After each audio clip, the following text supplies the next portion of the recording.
Jujutsu Infinite might be ruined. Now listen, this video is not about me roasting the game at all, so don't go down in the comments commenting some bullshit saying No one's always complaining about something. As we all know, Jujutsu Infinite release was yesterday, and I won't even lie with you, the release was almost perfect. Even before the game actually released, they had over 100,000 players in the AFK world. Once the game did release, they peaked around 450k players, which is insane. People really don't understand how massive this is, since this would mean that we finally had a successful Roblox anime game releasing for the year 2024, other than that soccer game. But still, this is incredible. On top of that, Jujutsu Infinite was able to pass games like Strongest Battleground really quickly. Sadly not Blocksters because, you know, the bots. But either way, passing a game like that is already an accomplishment and for sure is going into the books. Now, I mentioned that the release was damn near perfect. Now, the reason why it wasn't completely perfect was mainly because of these two issues, the black screen issue and the lagging that people had.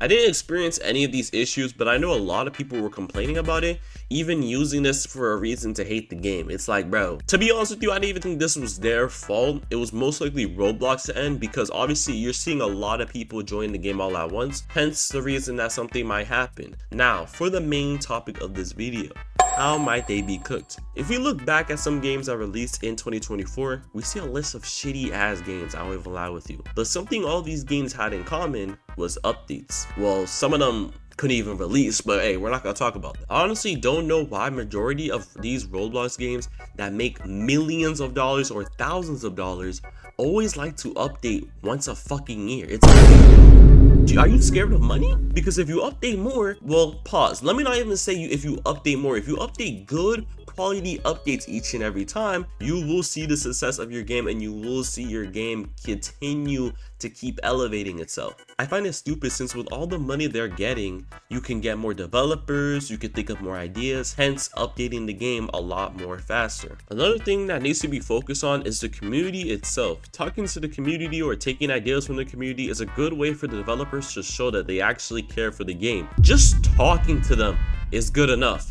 I've seen too many games this year that will just completely ignore the community and think of their own ideas, when majority of the time those ideas that they're thinking of are completely ass. It's not even trying to be disrespectful towards these developers, but it's like, Brody, you're making a Bleach game but you're adding Pikachu. It's like those type of things that we see a lot with a lot of these anime games, they're just derailing. It doesn't make any sense on why you're doing that at all. There's been games like Type Soul that completely failed at doing this, hence the reason for their death. Now, they actually have a lot more reasons on why that game died, but we're not going to get too in depth in that. Staying away from drama is another thing that Jujutsu Infinite has to focus on, so they don't meet the same fate as Shitty Soul as well.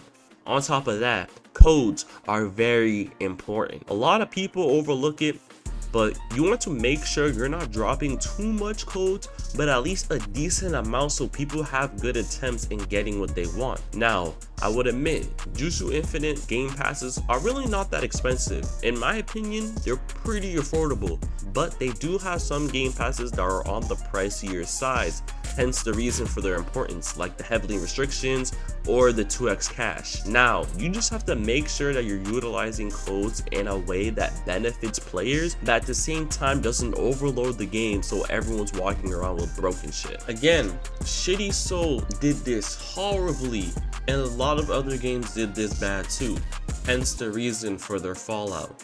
So hopefully this game continues to see that success. So hopefully this game continues to use that success they already gained and they deserved, and doesn't fall for these silly traps. What Jujutsu Infinite has over a lot of other games that released this year was good timing. Since they had testing for a while, they can use that experience from testing and think of new ways to add new things to the game. Eventually, we will see new features being added, like new game modes for players, or just new things that are implemented into the game to make the overall experience better. I honestly believe this isn't even hard.